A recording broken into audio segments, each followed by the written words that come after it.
Olá, seja bem-vindo a mais um estudo bíblico, seja bem-vindo a mais um estudo a respeito das doutrinas cristãs. Na aula de hoje a gente vai ver a segunda parte sobre a origem e o desenvolvimento da igreja. Como que isso surgiu, a gente já viu na última aula, nós já entendemos bem a origem, que Deus estabeleceu a igreja, que foi um propósito de Deus. E na aula de hoje nós vamos continuar essa história, esse desenvolvimento maravilhoso que eu acredito que já tenha chamado a sua atenção. Mas antes de nós continuarmos, eu convido você a orar para que Deus abençoe esse momento, para que nós sejamos cheios da graça e do amor de Deus. Amém? Senhor Deus, eu oro a Ti, Deus, que o Senhor abençoe esse estudo, abençoe essa aula. Cada pessoa, Senhor, que tiver acesso a essa aula, que seja abençoado, seja dirigido pelo Teu Espírito Santo, seja orientado pela sua graça, que o Senhor dê sabedoria, que o Senhor abra as mentes, abra os corações, para que sejam edificados e fortalecidos pelo Teu Espírito Santo. A Tua palavra diz: conhecereis a verdade vos libertará. Essa verdade santa, essa verdade maravilhosa, essa verdade gloriosa é que nós tanto precisamos. Por isso, Senhor, que o Senhor possa nos abençoar, que o Senhor possa dirigir cada pessoa, que o Senhor possa me ajudar nessa missão tão gloriosa, tão honrosa e tão responsável, Senhor, tão séria, de ensinar, falar a respeito da sua palavra, a respeito da sua verdade. Então que o Senhor possa me usar nesse momento, que o Senhor possa me ajudar, que o Senhor possa me inspirar, me dirigir, para que eu, através do Teu Espírito, possa, Deus, trazer a mensagem para essas pessoas que assistirão.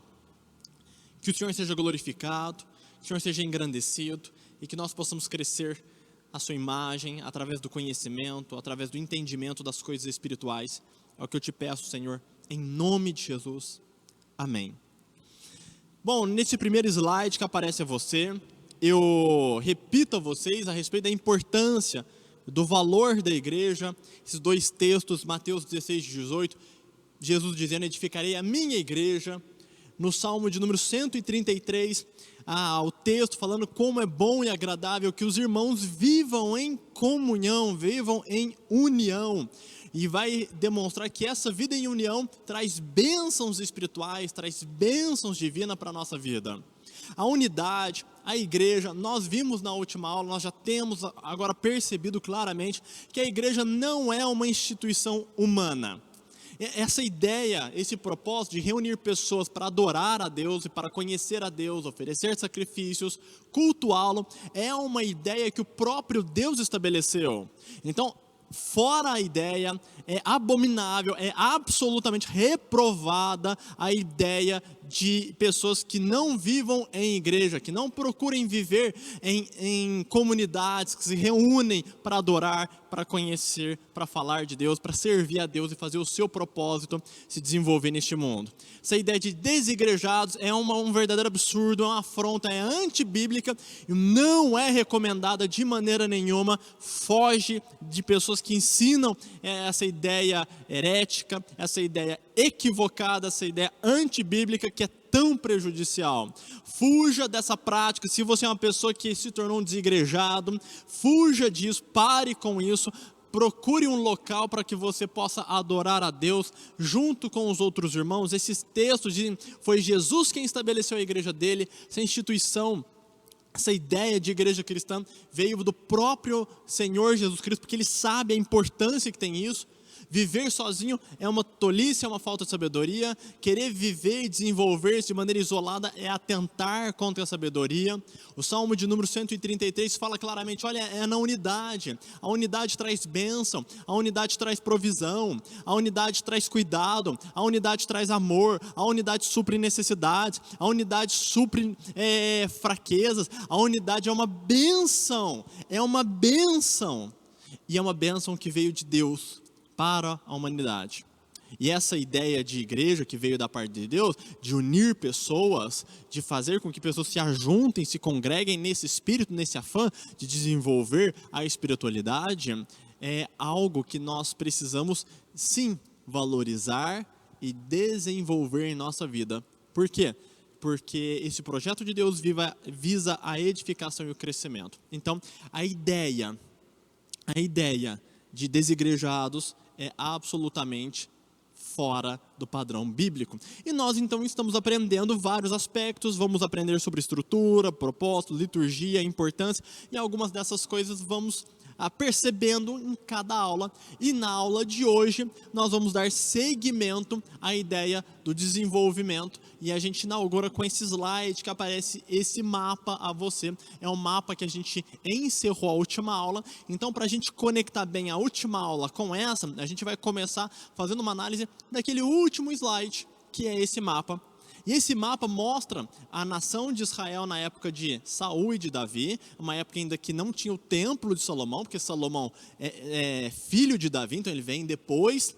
E então o que se há é o tabernáculo. O que é o tabernáculo? Relembrando a vocês, é um templo móvel, por assim dizer, uma estrutura móvel, monta e desmonta e pode levar para onde quiser. E essa estrutura, ela era o centro de adoração, o centro de reunião do povo de Israel.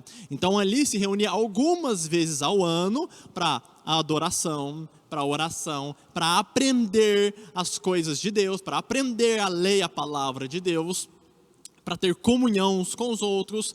E esse templo móvel, né, essa estrutura móvel, tinha apenas uma só.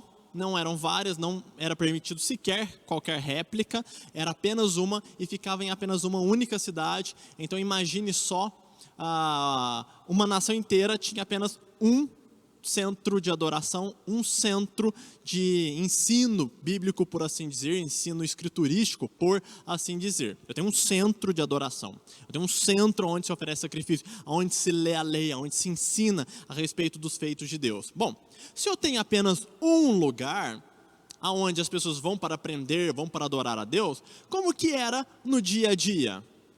Se eu tenho um e um está bem longe de mim, imagina só, no estado de São Paulo, aqui no estado de São Paulo, imagina que eu tivesse apenas uma igreja lá na capital. Eu não conseguiria ir todos os dias para São Paulo para participar de culto. Dificilmente eu conseguiria ir toda semana, nos dias atuais. Agora imagina na época de Saul, de Davi, onde o transporte era feito a animais ou a pé, era impossível fazer isso uma vez por semana. Muito difícil uma vez por mês. Então, esses centros de adoração que havia, que era o tabernáculo e posteriormente o templo de Salomão, eles eram um lugar distante para muitas pessoas, e então a vida diária, a vida de igreja diária era percebida no âmbito familiar. Opa, quer aprender sobre Deus? Procura seu pai, sua mãe, vai conversar, a sua família vai te instruir sobre Deus. O pai vai instruir o seu filho, a mãe vai instruir o seu filho a respeito de Deus. Ok, mas tem algum lugar aqui? Idealmente falando, não. Poderia ter, mas a ideia era um centro de adoração em Jerusalém ou em outra cidade, quando do tabernáculo, e a família, tá bom? Então a igreja era percebida na rotina, no ambiente familiar. E depois nós vamos ver um desenvolvimento e aonde nós chegamos aqui, tá bom? Então a etapa que nós estamos, Templo de Salomão, tabernáculo como centro, e a vida cotidiana, oração, conhecimento de Deus, adoração, culto a Deus, âmbito familiar, certo? Certo. Próximo item então, que é o item D, que vai falar do período mosaico, exílio e pós-exílio, e vamos ver o surgimento das sinagogas. Agora as sinagogas vão surgir, e nós podemos ver nesse comentário do Rabino Blair a respeito de como ele retrata esse início. Ele diz da seguinte maneira: deve haver outra maneira. Os judeus da Babilônia disseram a si mesmos, muito tempo atrás, eles viram seu templo sagrado, construído por Salomão, cair por terra em 586 antes da Era Comum. Agora, eles se encontravam exilados em uma terra estrangeira, sem condições para realizarem os serviços religiosos da maneira como vinham fazendo há séculos. Como poderemos continuar sem a casa de Deus? Eles se perguntavam. A inspiração veio com uma reflexão pela qual seremos eternamente gratos. Era algo revolucionário, jamais pensado por fiéis de outra religião. Se não havia mais um templo em Jerusalém, os judeus ponderaram que teriam de criar mini templos onde quer que estivessem. Certamente, a glória de Deus preenche o mundo inteiro. Como o salmista lhe assegurava, a presença de Deus não se restringe a um único lugar. Foi então que os judeus criaram a sinagoga, um local para o serviço religioso, que mais tarde seria imitado pela igreja e mesquita. Os sacerdotes não eram mais essenciais ao serviço religioso. Cada judeu se tornou um oficiante. Todos eram iguais diante de Deus. No próximo slide, você vai ver uma vista aérea de uma sinagoga. Essa é uma das sinagogas mais antigas em estado de conservação existentes ainda. Ela está na cidade de Jericó, mais ou menos datada de 70 a 50 antes de Cristo. Então você vê aí essa estrutura, né? Em regra, né, à direita, você vê à direita que essa estrutura é dividida em dois grandes salões. À direita era onde se realizava o serviço religioso, que a gente poderia chamar de culto, né? À esquerda, ali poderia ser uma sala geral, talvez uma sala para crianças, inclusive, porque eu me lembro que quando eu estive em Cafarnaum, visitando a sinagoga de Cafarnaum, a estrutura era muito parecida. De um lado, em dos grandes salões, era um salão de ensino, de culto, e o outro salão era um salão ali de convivência, onde inclusive as crianças ficavam, e tem até no chão alguns rabiscos, riscas de jogos que as crianças faziam durante esse momento, ok? Aqui mudou tudo. Aqui veio uma grande revolução na ideia de igreja. Aqui a gente tem uma mudança muito intensa, e é uma mudança que se tornou um modelo moderno, e um modelo até atual nos dias de hoje. E foi por causa de uma tragédia que surgiu uma grande ideia que ajudaria muito o mundo inteiro no que se refere à religião. O que acontece? Acontece que, nos tempos antigos, a ideia de templo era uma ideia de uma casa de um Deus. Então, um determinado Deus não tinha várias casas, tinha apenas a sua casa. O templo de Artemis, o templo de Diana, o templo de determinado Deus. Então, cada Deus tinha o seu templo ali. E aí, algumas estátuas poderiam estar espalhadas, mas o templo mesmo era a casa daquele Deus, era o local sagrado onde aquele Deus, entre aspas, habitava. E uma ideia parecida, né? Mas era que havia apenas um templo, né? Poxa, o templo de Jerusalém. Então, o local onde Deus se revelava, se manifestava, era o templo, era o tabernáculo. Então, tinha essa ideia de que Deus estava ali. Então, as pessoas iam se reunir lá. Muito embora Salomão, desde a sua feitura, quando fez o templo, falou, olha, Deus não está limitado a um templo, porque nem os céus pode contê-lo, muito menos essa casa. Por quê? Porque a ideia popular é que o templo abrigava a presença de um Deus, era a casa de um Deus. E Salomão está dizendo, olha, isso daqui não tem como conter Deus. Então a ideia é que é um lugar de encontrar-se com Deus, é um lugar especial para encontro com Deus, mas Deus está muito além disso tudo, não está contido aqui. Essa era a ideia, a gente parou mais ou menos nesse contexto. Só que veio então os babilônicos e invadiram Jerusalém, destruíram o templo de Salomão, levou cativo o povo de Judá para a terra da Babilônia, e aí aconteceu o quê? Não tem mais templo para fazer o serviço religioso, não tem mais templo para oferecer sacrifício, não tem mais templo para fazer as reuniões espirituais, não tem mais templo para fazer as festas anuais, não tem mais templo, acabou. Não tem mais o que fazer. E eles ficaram muito incomodados, porque, poxa, acabou a religião agora? Religião acabou porque o templo foi destruído? Agora a gente não consegue mais fazer as festas, não consegue fazer mais encontros, não tem lugar para se reunir, para adorar a Deus, porque o templo foi destruído? E a ideia que eles tiveram foi, olha, bom, Deus está em todos os lugares. Se Ele está em todos os lugares, vamos fazer assim?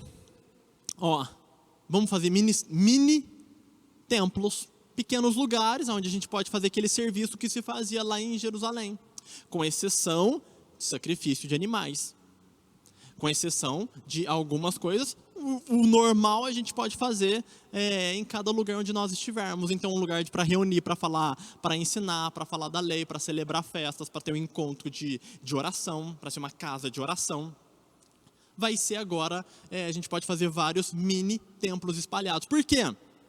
Porque quando eles foram cativos e foram levados para a Babilônia, não significa que eles estavam todos numa mesma cidade, não estavam todos em Suzã. Porque se você lembra da história de Esther, a Mardoqueu, e a rainha Esther, o rei e Ramã e todo aquele drama envolvendo, a ideia de Ramã era destruir os judeus que estavam em Suzã e em todas as cidades do Império Babilônico, do império daquela nação. Então a ideia não era que os judeus estavam não apenas em Suzã, na capital, mas em todo o reino, em todo aquele território imperial. Então veja só, eles foram levados cativos para a Babilônia. Eles estão divididos, dispersados em várias cidades, em vários territórios. Adianta pensar em fazer um templo na capital da Babilônia? Não adianta, porque tem um monte de outros judeus que não estão aqui, foram deportados, foram exilados para outra cidade. Tá, mas a gente tem que adorar eles também. Como que faz? Não tem mais o templo em Jerusalém, não podemos voltar para Jerusalém porque estamos exilados em uma terra estranha. E aí, o que a gente faz? Aí veio essa ideia, vamos fazer pequenos templos, mini templos, por quê? Porque quem está aqui em Suzã, quem está aqui em Babilônia, quem está em outra cidade, quem está em outra região, quem está em outra província, cada um pode desenvolver o seu serviço religioso. E aqui o comentário ainda desse rabino é lembrando que, poxa, a questão sacerdotal foi lembrar que, olha, agora a questão do sacerdote também era mais inviável. Por que era inviável a questão sacerdotal? Porque nem todas as pessoas que foram exiladas para uma cidade eram de linhagem sacerdotal. Então tinha cidades ou nações que a linhagem não era sacerdotal, que os judeus que se encontravam naquela região não eram de linhagem sacerdotal. Então por causa disso eles estavam proibidos de ter um mini templo lá porque não tinha um sacerdote. E a ideia foi, olha, a questão é o seguinte, a gente vai fazer mini templos e aí qualquer judeu, todo mundo é igual diante de Deus. Qualquer um poderá ministrar, servir nessas sinagogas. Já não tem mais uma limitação de serviço apenas para a tribo de Levi. Por quê? Porque teve o massacre, teve a diáspora, teve o exílio, a gente não tem como organizar como era antes, então a gente acredita que Deus vai aceitar.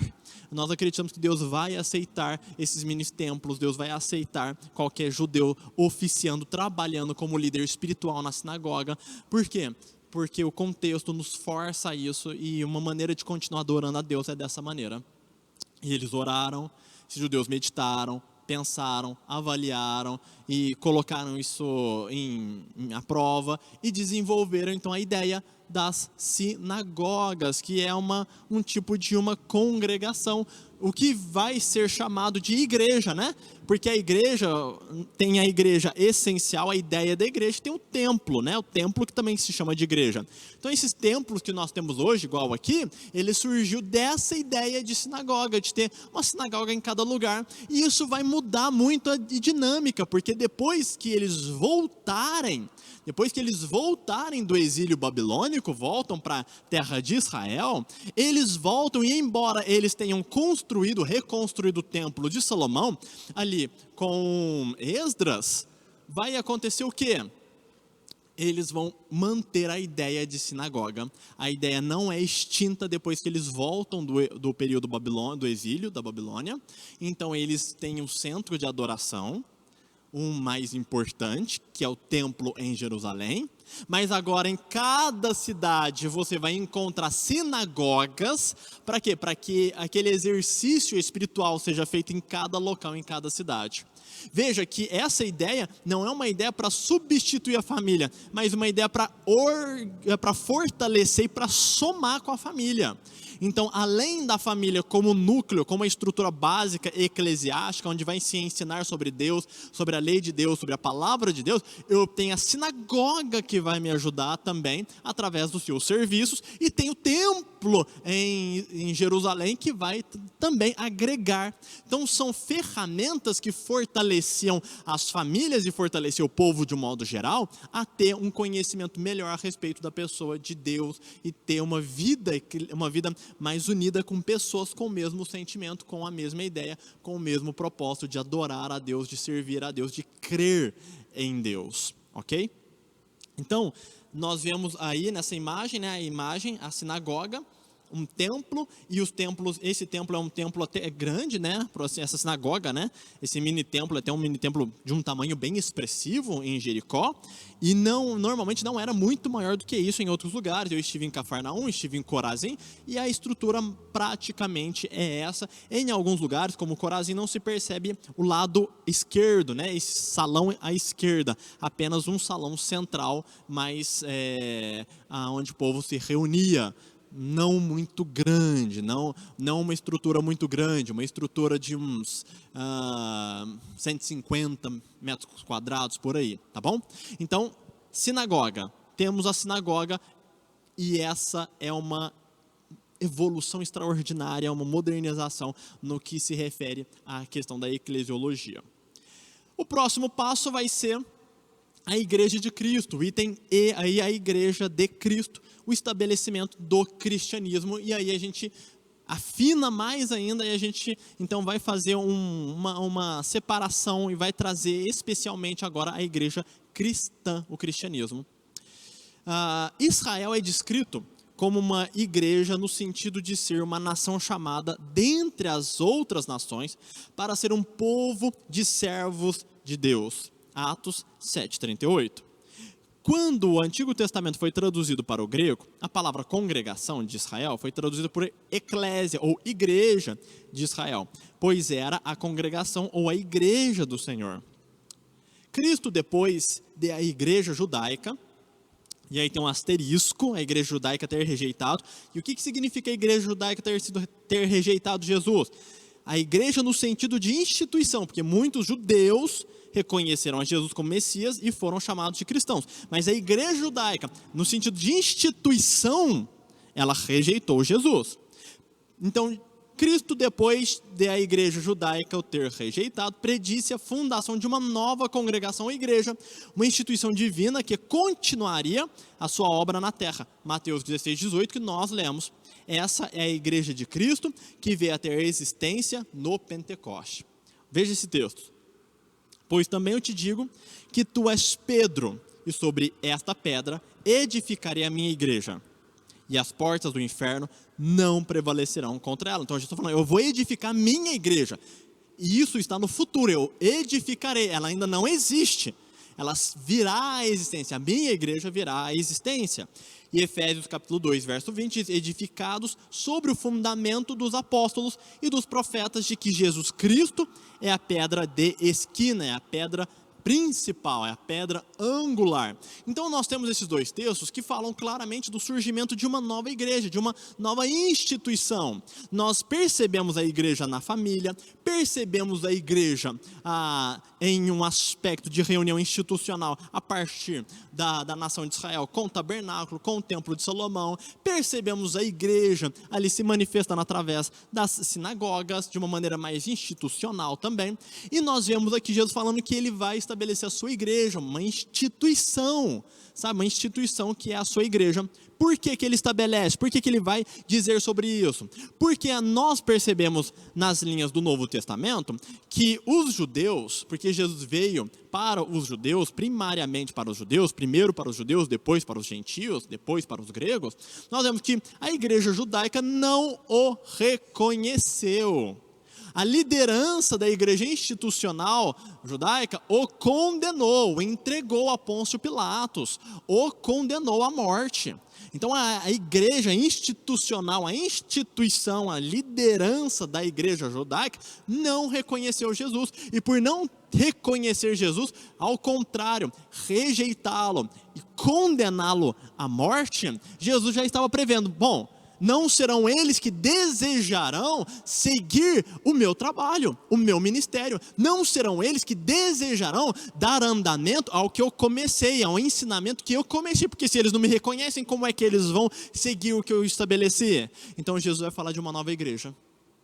De uma nova igreja. Por quê? Porque a igreja institucional judaica não estava aceitando Jesus, estava rejeitando e não iria aceitá-lo mesmo depois da sua morte e ressurreição, como nós testemunhamos no Novo Testamento. Nós vemos muitos judeus convertendo, nós vemos muitos judeus recebendo Jesus como Messias, mas nós não vemos a liderança institucional, os fariseus, saduceus, o sumo sacerdote reconhecendo Jesus e dizendo: a partir de agora a nossa religião judaica reconhece Jesus como nosso Messias e Salvador, e vamos ensinar nas nossas sinagogas que Jesus é o Senhor. Isso não existiu. Não existiu. E por não existir isso, e até hoje os judeus não reconhecem, judeus tradicionais, por assim dizer, não reconhecem Jesus como Salvador, Senhor e Messias, que Jesus estabeleceu uma nova igreja, uma nova reunião, uma nova instituição de pessoas que reunidas iriam reconhecê-lo como Senhor e Salvador,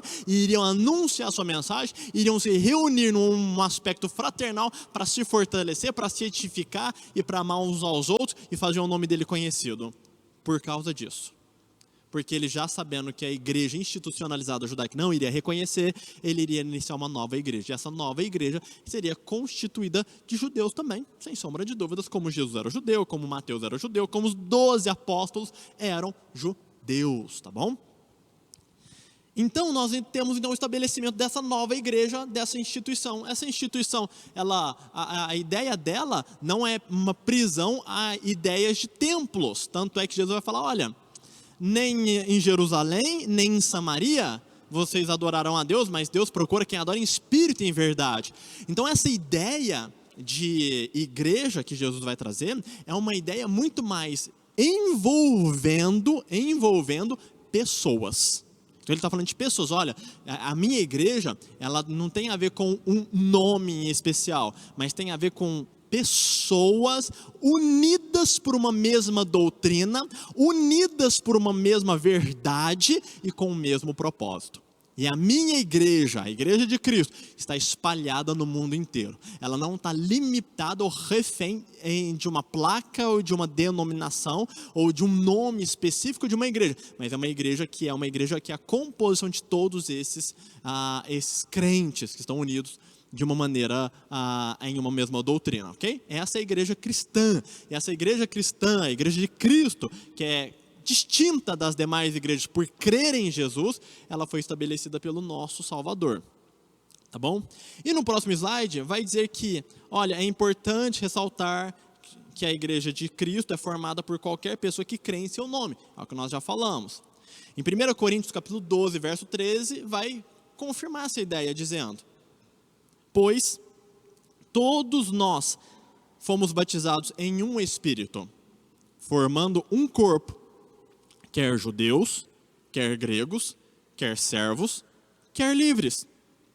E todos temos bebido de um Espírito. Ou seja, está sendo dito aqui que o corpo, a igreja, que é um corpo, nós já vimos essa ideia, o corpo de Cristo, é uma das imagens da igreja. Esse corpo é formado por quem?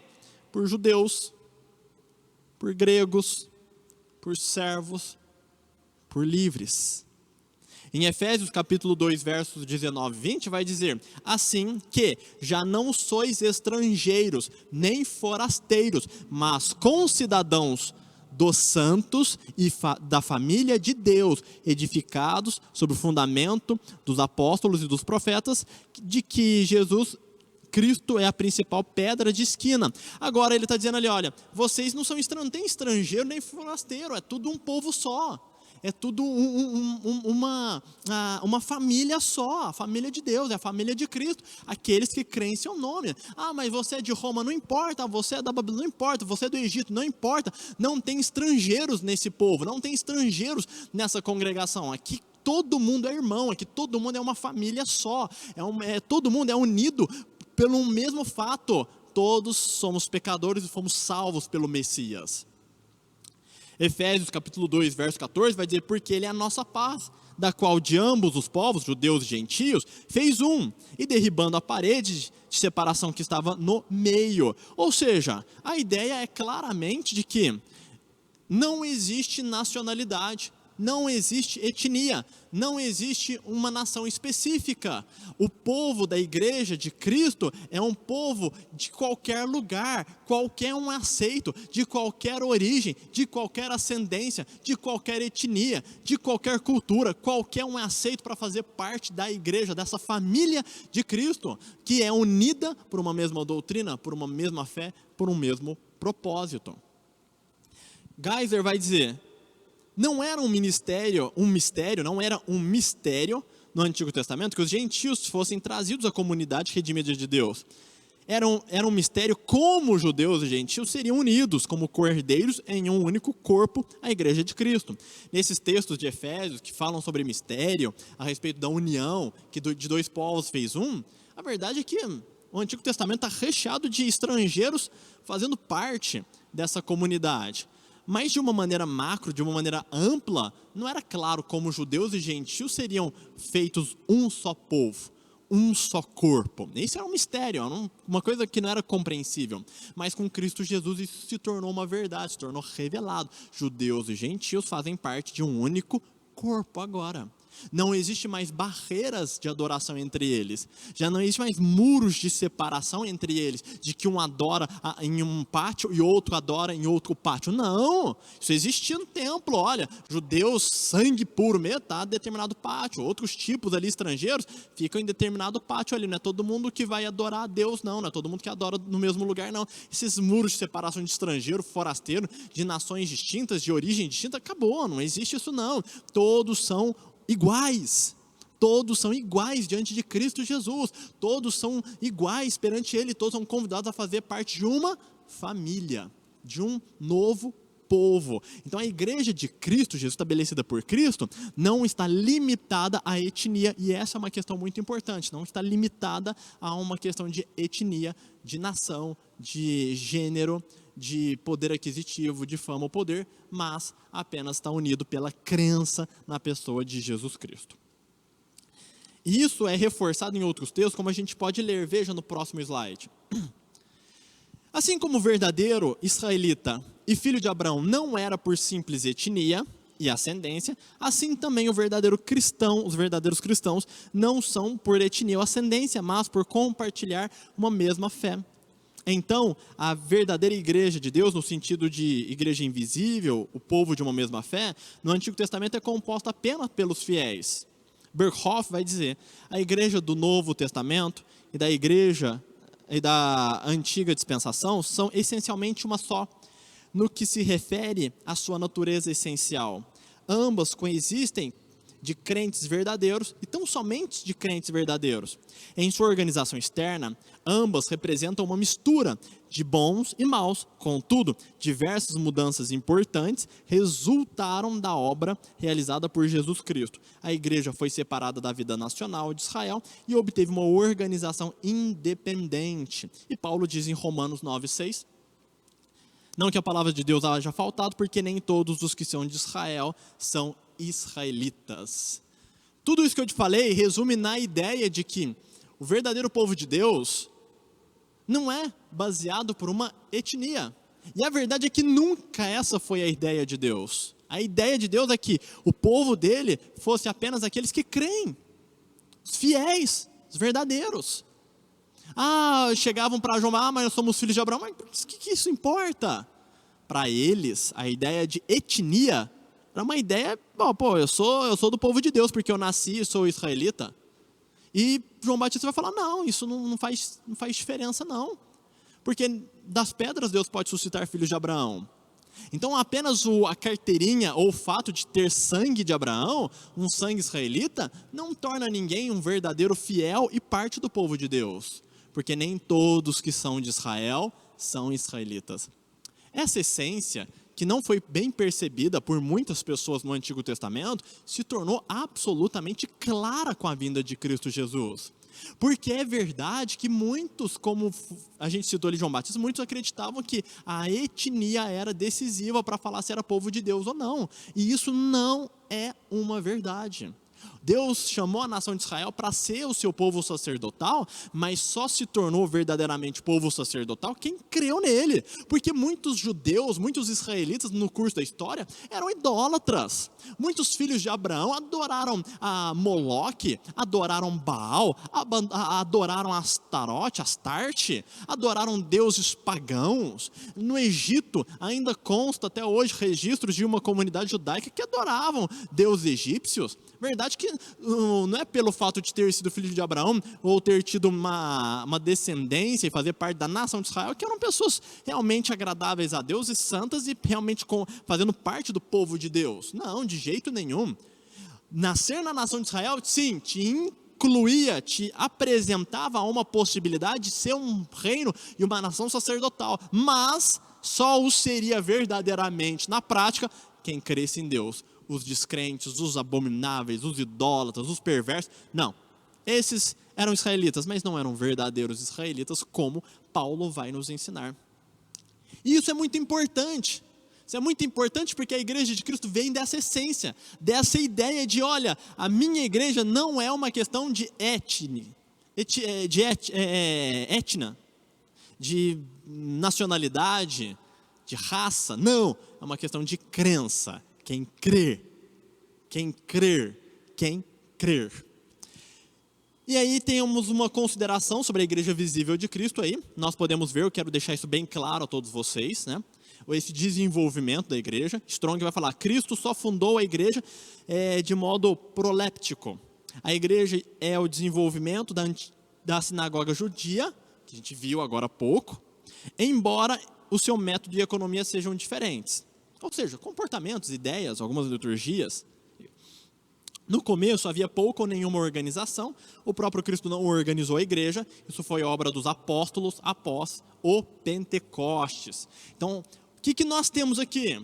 Judeus crentes, mais gentios crentes. Nós temos os cristãos. Os cristãos. O judeu deixou de ser judeu? Não, não deixou de ser judeu. Gentil deixou de ser gentil? Não, não deixou de ser gentil. Mas eles se tornaram cristãos. Era um judeu cristão, era um gentio cristão, eles se tornaram cristãos. Tanto é que a Escritura vai mostrar de maneira clara essa ideia. Olha, os discípulos foram chamados de cristão em Antioquia. Isso vai estar no próximo slide, eu vou ler a vocês, acompanhem comigo.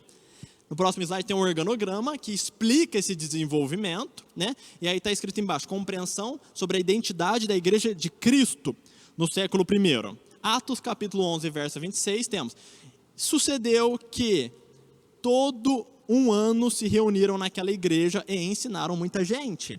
E em Antioquia, os discípulos pela primeira vez foram chamados de cristãos. Quem eram esses discípulos? Eram judeus.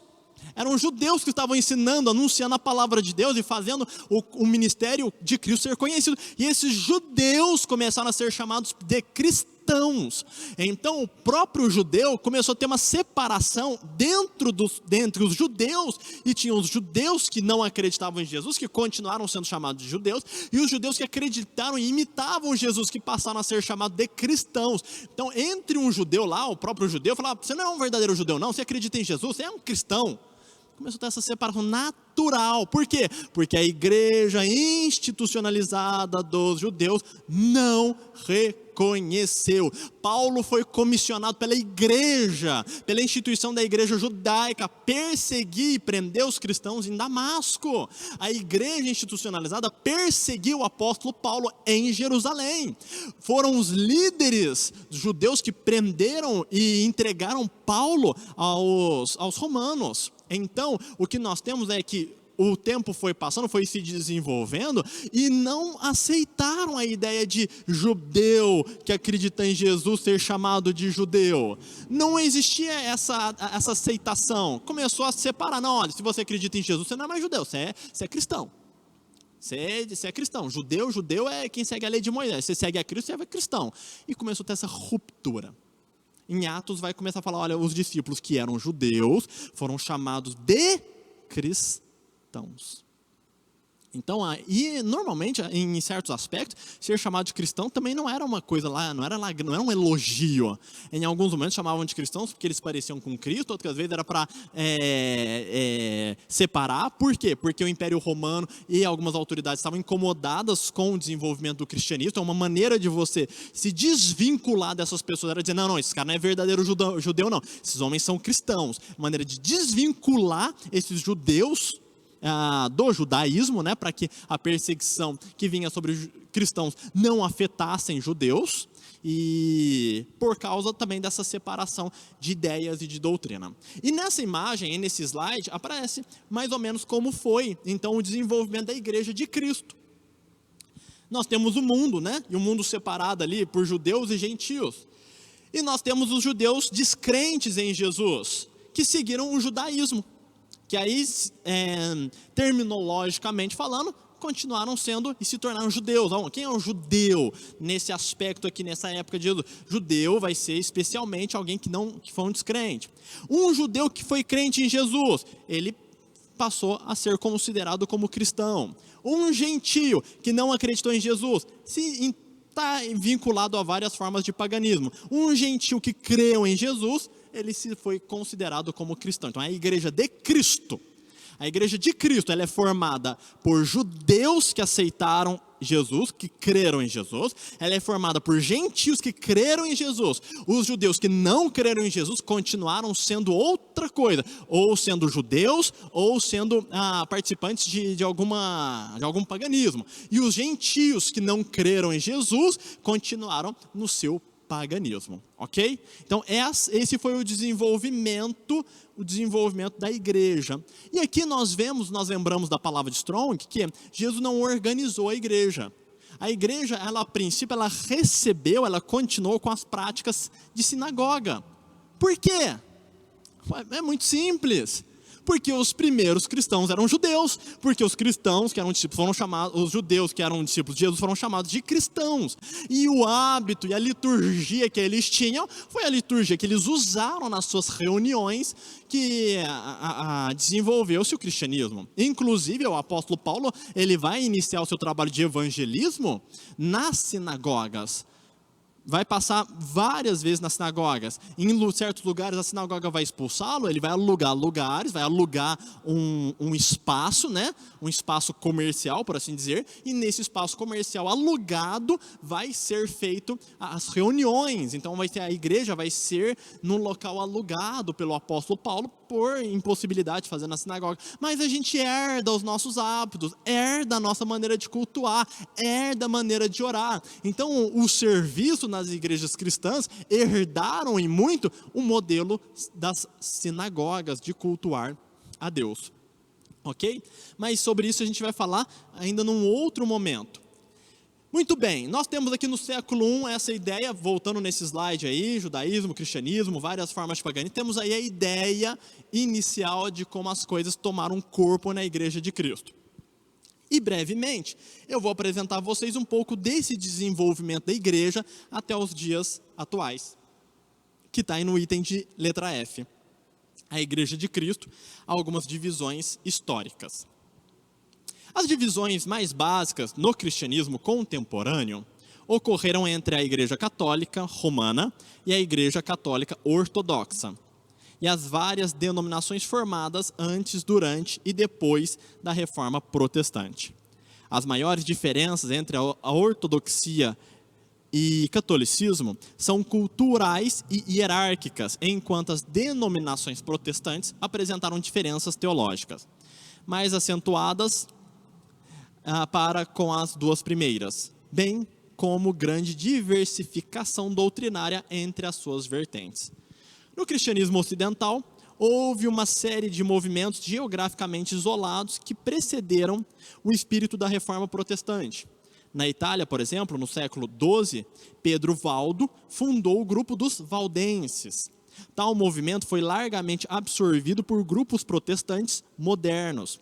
Na Boêmia, uma religião ortodoxa, os estados pontifícios pontifícios, na época um estado muito mais poderoso do que a Santa Sé atual, tomaram a religião e converteram-na à fé católica. Um movimento iniciado no princípio do século XIV, por John Huss, os hussitas, desafiou o dogma católico, permanecendo até hoje. Mais tarde iriam dar o nome de morávios. No outro slide continua, um movimento independente que anos depois viria a alinhar-se com a reforma, foi deflagrado quando o rei Henrique VIII de Inglaterra declarou-se como cabeça da Igreja da Inglaterra, como ato de supremacia em 1534, fundando o anglicanismo como um ramo separado da Igreja cristã. Um cisma enorme derivou-se, não intencionalmente, pela postagem das 95 teses por Martinho Lutero em Wittenberg, em 31 de outubro de 1517, escritos inicialmente como uma série de reclamações a fim de estimular a Igreja Católica a reformular-se por si mesma. Muito mais do que iniciar uma nova seita, os textos de Lutero levaram a uma fissura no cristianismo europeu, que criou o que é hoje em dia o segundo maior ramo do cristianismo, depois do próprio catolicismo, o protestantismo. Distintamente dos outros ramos, o protestantismo é um movimento geral que não tem uma estrutura governamental interna, nem um poder concentrado. Desta forma, diversos grupos como luteranos, presbiterianos, congregacionais, anabatistas, metodistas, batistas, adventistas, pentecostais e possivelmente os restauracionistas surgiram especialmente de divergências teológicas. Bom, eu li esse texto que é um resumo do resumo de como a igreja cristã se desenvolveu. Então nós temos nesse próximo organograma um desenvolvimento, uma ilustração do desenvolvimento histórico da religião, e nós temos aquela primeira parte, o mundo, judeus, gentios, crentes em Jesus, judeus crentes, gentios crentes, temos o cristianismo, temos a igreja primitiva. A igreja primitiva, presta atenção aqui, o que foi a igreja primitiva? A igreja primitiva, a gente fala essas igrejas de Corinto, de Éfeso, de Tessalônica, a igreja de Roma, que eram igrejas independentes. Eram igrejas que tinham a sua autonomia, elas eram unidas por uma mesma doutrina, por uma mesma fé, mas elas tinham sua independência, tinham sua autonomia, tinham a sua organização, sua estrutura, e a igreja primitiva era desta maneira, ela era uma forma mais autônoma, unidas em doutrina, mas com administração livre. Depois veio a igreja católica, que foi uma institucionalização dessas igrejas todas. Depois veio a reforma e várias denominações. No próximo slide, nós vemos uma imagem que nos ajuda a entender de onde que surgiram tantas e tantas denominações, e nós vemos de onde elas surgiram, e está aí apenas para você ter uma dimensão. A gente vê o cristianismo primitivo, que é aquilo que eu falei, então vem a igreja católica apostólica romana, depois tem a divisão da igreja católica romana com a igreja ortodoxa, da igreja católica nós temos a igreja anglicana, o protestantismo, e desse protestantismo a gente vai ter essas várias igrejas, igreja batista, igreja presbiteriana, igreja metodista, Assembleia de Deus e várias outras ramificações. Na outra imagem, nós temos um outro gráfico ali com um tempo cronológico de 1500 a 2000, falando sobre algumas vertentes de como elas surgiram. E aqui eu volto, peço a sua atenção, para resumir e finalizar, explicando de maneira mais objetiva. Depois da época apostólica, e quando fala época apostólica, a gente fala de Pedro, Paulo, de João, dos apóstolos mesmos, nós tivemos essas igrejas sendo administradas pelos discípulos dos apóstolos. Depois de um tempo, essas igrejas, elas tiveram a necessidade de criar uma organização entre elas. Por quê? Porque a igreja de uma cidade acreditava em algumas coisas que a igreja da outra cidade não estava acreditando. E esse descompasso doutrinário começou a se tornar perigoso. Os líderes da igreja se reuniram para definir algumas coisas em comum. E foi assim que começou a surgir esses concílios da igreja. Por quê? No desejo de que, a igreja de Corinto, de Tessalônica, a igreja de Roma, a igreja que estava na Judéia, tivesse o mesmo sentimento, tivesse uma mesma ideia, tivesse alguns princípios básicos, de tal maneira que nem no começo não tinham uma Bíblia formada e eles nem tinham certeza de quais livros eram sagrados e quais não eram. Quais evangelhos eram verdadeiros e quais não eram. Porque tinha evangelho de Tomé, de Judas, tinha outros escritos que eram equivocados, falsos, que foram feitos na maldade mesmo, para confundir pessoas. Tinham várias cartas de Apocalipse de Pedro, outros livros. E para você ter noção, por essas igrejas serem mais autônomas, e cada um ter a sua administração e governo, e uma certa independência, umas falavam, olha, eu acredito que o Apocalipse de Pedro é de Deus, é santo. Outra, não acredito que seja não. E aí, começou a ter divergência. Essa divergência exigiu a reunião, a unidade da igreja como um corpo mais sofisticado. Então, nós temos essa reunião. A partir disso, quando foi desenvolvendo, essa reunião tomou um caráter mais institucional com a formação da Igreja Católica, com patrocínio do Império Romano. O imperador converte-se ao cristianismo e ele estabelece, ele quer que a igreja seja mais unida, e ele vai fomentar a união da igreja com uma doutrina mais centralizada. Por quê? Porque tinha problema de igreja contra igreja, e nem o imperador estava satisfeito com isso. Parte da história vai demonstrar para nós essa preocupação do império, que a igreja esteja harmônica, para que não haja problemas internos. Então a própria igreja vai fomentar, vai patrocinar a reunião de líderes daquela época, para que eles unidos possam articular uma doutrina unânime na igreja, para que a igreja não tenha conflitos internos mais, como estava acontecendo. Então tem-se a Igreja Católica. E o que significa católica? Agora você vai entender por que chama católica. Católica, lá no latim, significa universal.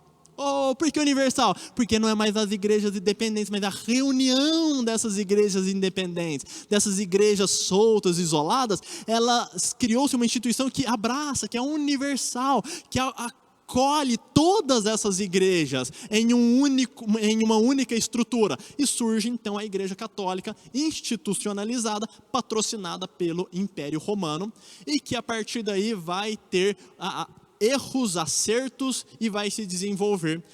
Mas com o tempo ela vai errar tanto, vai se desviar tanto das suas bases originárias, da sua sã doutrina, que muitos grupos internos católicos vão começar a exigir uma mudança, vão começar a lutar por uma mudança. Eles ficarão indignados com os erros da igreja e vão lutar para que essa igreja possa voltar, possa se arrepender. Mas o orgulho, a dureza de coração de alguns líderes vão ser um grande obstáculo. Esses movimentos tentando restaurar a Igreja Católica serão ignorados, abafados e começarão a ser perseguidos e mortos. Criticar o Papa, criticar a liderança da Igreja Católica começa a se tornar um crime, e esse crime vai ser punido até com a morte. O clima se torna insustentável até que, através de pessoas como Martinho Lutero, Calvino, Zwinglio, outras pessoas, a ideia de que a Igreja Católica está errada toma uma proporção muito grande, alcançando a política, e nações, líderes, vão começar a estimular e patrocinar também essas ideias. E então nós temos nações rompendo com a Igreja Católica, temos povos rompendo com a Igreja Católica, poderes rompendo com a Igreja Católica, surgindo outras igrejas. E essa igreja que surge a princípio, nós chamamos de igreja protestante. Por que protestante? Porque eram católicos que estavam lutando, protestando contra os erros da liderança da Igreja Católica, mas que a Igreja Católica, não aceitando, forçou que eles saíssem.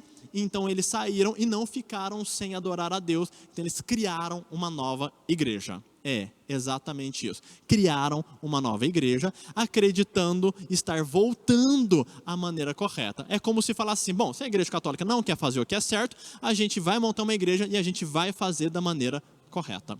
E aí surge a igreja protestante.